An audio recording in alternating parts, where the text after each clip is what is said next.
Hello! For today's video, tayo ay magluluto ng sisig na sardinas. Igisa ang bawang. Yan, i-golden brown muna natin. Syempre, pinakulo na natin yung mantika. Pinainit. Yan, ilagay na natin ang sibuyas.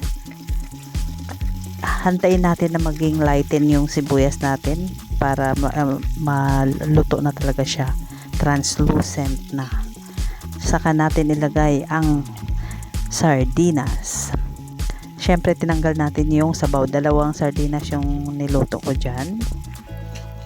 Dalawang lata ng sardinas ang ating gagawing sisig na sardinas. So maraming luto sa sardinas na pwede nating lutuin. Hindi lang isang putahe. So, iba't ibang putahe na pwedeng gawin sa sardinas. Simpleng ulam, pero masarap. So, ayan, igisa natin ang sardinas hanggang sa kumulo. Pakuluin muna natin. Saka natin lagyan ng asin. So, ayan. Lagyan natin ng asin na unti lang. At syempre, lagyan natin ng black pepper. Ayan, black pepper na powder. Para mas masarap yung ating niluluto, lagi nating lagyan ng black pepper. So, ayan. Saka natin haluin. So, medyo hindi nakafocus yung ating camera dahil yung kamay natin ay nagluluto, ang isa nakahawak sa cellphone. So, ayan, haluin natin ang ating sardinas. Haluin natin ang ating ginisang sardinas para maging sisig. So, ayan na ang ating ginisang sardinas. Syempre, lalagyan natin ng pampalasa. Depende sa inyo kung lalagyan ninyo ng pampalasa. Optional lang po yan. So, ako nilagyan ko ng pampalasang magic sarap. Haluin natin. So, ayun, igisa ang sardinas ayon sa ating panlasa. Lalagyan natin ng green na siling haba. So lalagyan natin ng siling haba.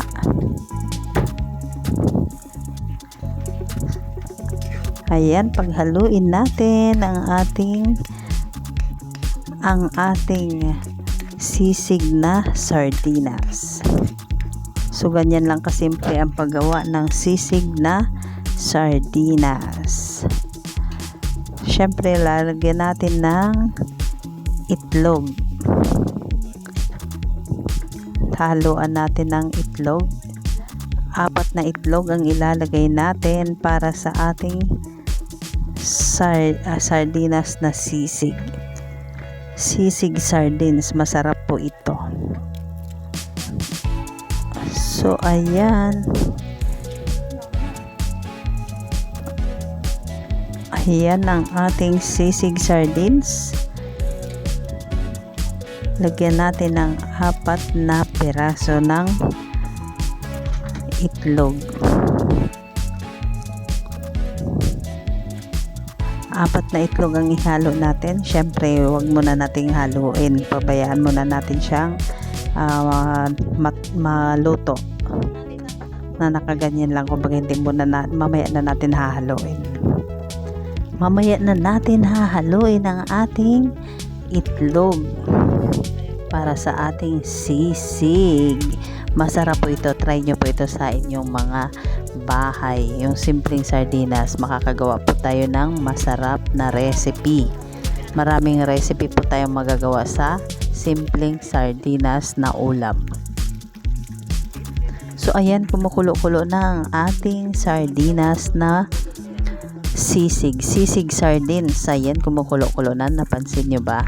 Kumukulo-kulo na siya. Lagyan natin ulit ng black powder na pepper. So ayan, paghaluin na natin, tuyo na yung ating sardinas na sisig kasi kanina medyo may sabaw-sabaw na unti. So ayan, paghaluin natin. Napakasarap po nito. Try nyo pong gumawa sa inyong mga bahay. Napakasarap po nitong sardinas na sisig. So ayan. So ayan na ang ating sardinas. Syempre, lalagyan natin ng sibuyas. Lagyan natin ng sibuyas. So, lagyan natin ng magic pa na unti. Basta lagyan natin ng ayon sa ating panlasa. So, ayaw nyo namang lagyan. Optional naman po yung paglagay ng pampalasa. Pwede rin na asin lang. So, ako nilagyan ko ng pampalasa na magic sarap. Tapos, after natin yan, nakita nyo, tuyong-tuyo na yung ating sardinas. So, lalagyan natin ng sibuyas. Ayan ang ating sibuyas para sa ating sisig na sardinas. Syempre, paghalo-haloin natin ang ating sibuyas. Haluin natin sa ating sisig na sardinas. Ayan na po. Napakasarap po nito. Try nyong gawin sa inyong bahay. At very po ito, masarap siya. Masarap po talaga siya. So, maraming recipe na magagawa natin dito sa ating sardinas. So, subukan nyo pong gawin sa inyong mga tahanan yung ganitong recipe. Nako,